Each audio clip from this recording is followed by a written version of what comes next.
Karya Mas Eko Banding ini saya kira menarik ya, karena pertama dia bertolak dari upaya untuk melakukan resepsi sebenarnya juga pada konteks yang sebenarnya selama ini tentu mewarnai juga naskah Al-Jabar, tentu berkaitan dengan dialog-dialog yang sebenarnya sangat memperkarakan hal-hal yang berkaitan juga dengan konstruksi hasrat yang berpengaruh terhadap manusia.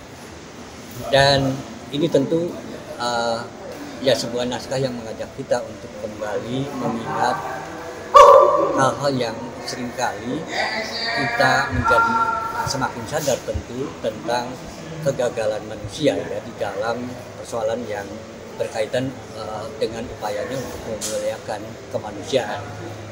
Dan saya kira ini yang mungkin juga paling pertama digarisbawahi oleh Mas Eko Banding.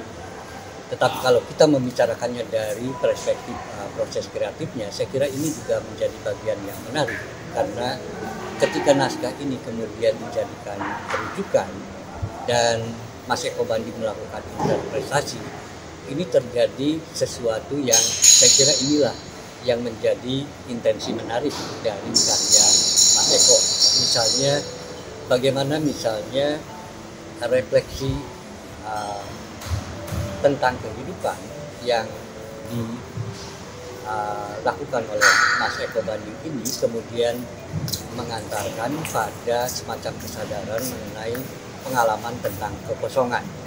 Dan kekosongan di sini tentu ini berkaitan dengan nilai filosofi yang kita tahu ini berhubungan dengan makna sulih, bukan hal yang memang mengajak kita pada pemaknaan yang kosong dalam kemudian menjadi berbentuk dan sebagainya.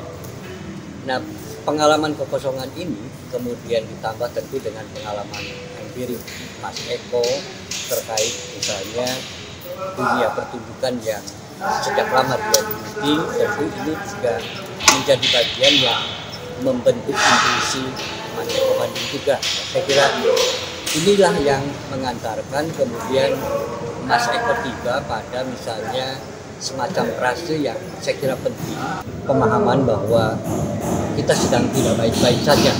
Dan saya paham benar juga bahwa Mas Eko tentu memasuki wilayah pengalaman empirik ini tentu dengan berbagai hal yang tentu ini semakin membuat kita memahami misalnya Mas Eko tentu berada di ruang yang secara pengetahuan tentu ini memiliki perspektif yang lebar.